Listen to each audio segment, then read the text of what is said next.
True wholeness is the ability to feel liberated within the collective and when alone. So let's get into it.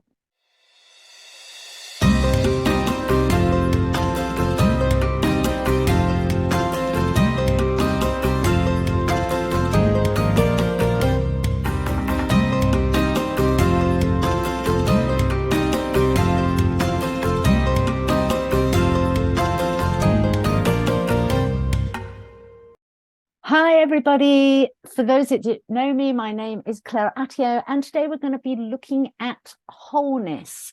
This feeling whole, what does that actually mean to you? And how do you actually achieve that when working with the collective, when alone? One thing that is very apparent within the empath community is that feeling alone even when with people, because you feel that you're not resonating at a similar frequency to those people that you're surrounded with. And as you progress on the spiritual journey, you come to realize that you start to lose people as you start to change your frequencies, as you start to get into those higher frequencies, and you don't buy into the matrix, and you're not in the woe and the worry and the fear, and your vibrations rise. You tend to lose people because you're no longer willing to tell those stories, to repeat those stories. A lot of the spiritual journey is learning to be very mindful with the language that you use and the thoughts that you have. And so you no longer go with the crowd, as it were, with the thought patterns. COVID was a perfect example of that. Everybody was kind of, oh, we need the vaccine, we need the vaccine. And I'm not going to make this video about the vaccine. We've had enough of those. But it's a good way of actually realizing the difference between mentality of following the crowd and the mentality of free thinking. And when you get onto a spiritual journey, when you start rising in vibrations within your own body, you become much more of a free thinker. Now, that doesn't mean that you didn't have the vaccine, because there were free thinkers that did feel that they needed the vaccine, and that is fine. It's that ability to think for yourself, what is right for me? But one of the things that comes up is in that sense of belonging, and you're not dependent on how the world includes you, but it depends on how you include yourself into the world, and being okay with that. I very much need a lot of space and time, especially when I'm going up to the next level, as it were. Not that it's a hierarchical system, because that doesn't exist. It's snakes and ladders, it's peaks and troughs. But when I know that I'm actually moving, when I'm shifting into yet another layer or another level, depending on how you want to look at it, because it's spiral anyway, I know I need to spend a lot of time on my own. I need to process what's going on within me, and I can do that best on my own. Other people will like to be within their soul tribe. They like to go on retreats, and they like to be able to do it and integrate on a retreat with other like-minded souls. We're all different, and we need to honor that. We need to understand ourselves. We need to learn ourselves. We need to learn our bodies. We need to learn the feelings and the emotions and the responses that our body, the nudges that our body gives us, and listen to our intuition, listen to our guides and our guidance systems, our navigation systems, as to what we need to do for us, what is going to be more conducive, what is going to make this more comfortable. Because there are aspects of the spiritual journey that are really freaking uncomfortable. It's not all roses. That's why we get called spiritual warriors, because there are battles, inner battles that we have as we start to move through those layers and those levels.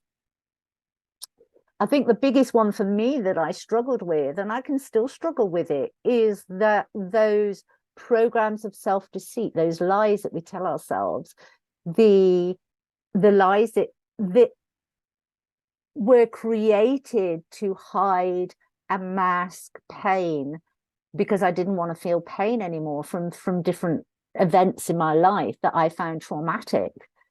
And to then have to kind of go back and go, okay, I'm lying to myself, is a real bitter pill to swallow. It can be tough. It can be hard work. It can feel like you're wading through treacle.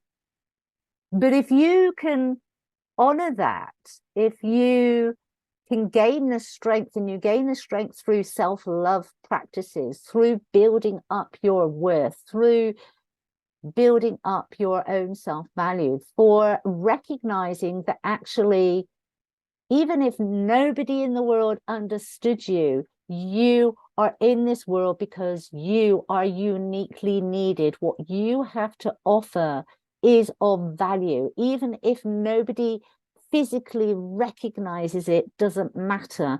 Your energetic imprint is needed within the collective. If you can get yourself into that space, if you can really take that on board and integrate it, then you can start to build your self-love, your self-worth, your self-value. And when you start to build that, you then have the strength to do the other work that is actually needed to heal and create space. And healing is not about being broken. Healing is about taking the gems, learning the lessons, integrating the bits that you will find useful in the future, and releasing the rest.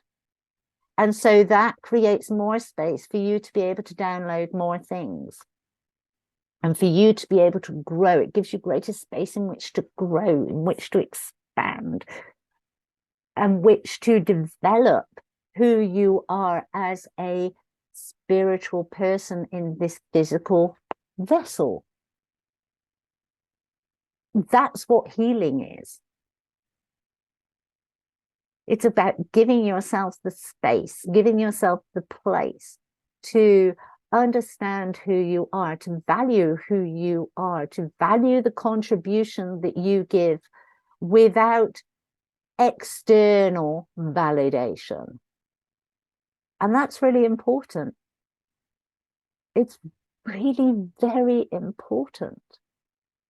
And one of the exercises that I use, and I actually teach my clients to use, is that of Ho'oponopono. So, and I've just not long finished a call where my client has a big white elephant that they're not yet feeling the strength to deal with.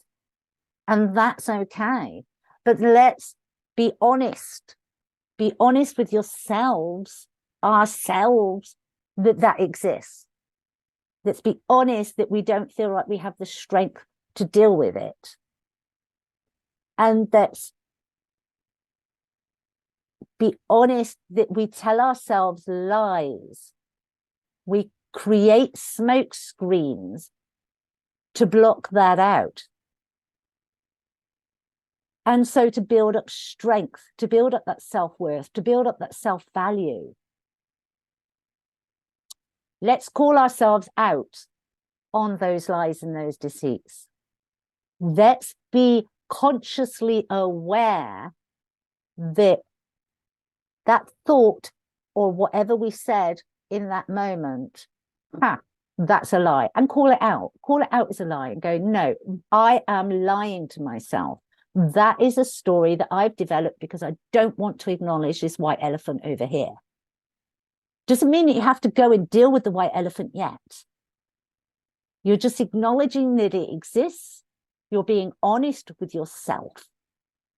And it's through that honesty that you start to get the integrity, and it's through the integrity that you then build strength. It's also through calling yourself out and applying what I like to do is Ho'oponopono. Each of us will find our own way, but try it. It's really very good. So I found a lie there. I'm consciously aware that that's a lie. I'm stopping that lie in its tracks. I'm not allowing it to run in my mind anymore in this moment. And I'm applying love. I'm sorry. Please forgive me. I love you. Thank you. And it can be that simple. And the more we do this, the more that the mind gets used to us going, okay, she's not running stories anymore. She's embraced that white elephant.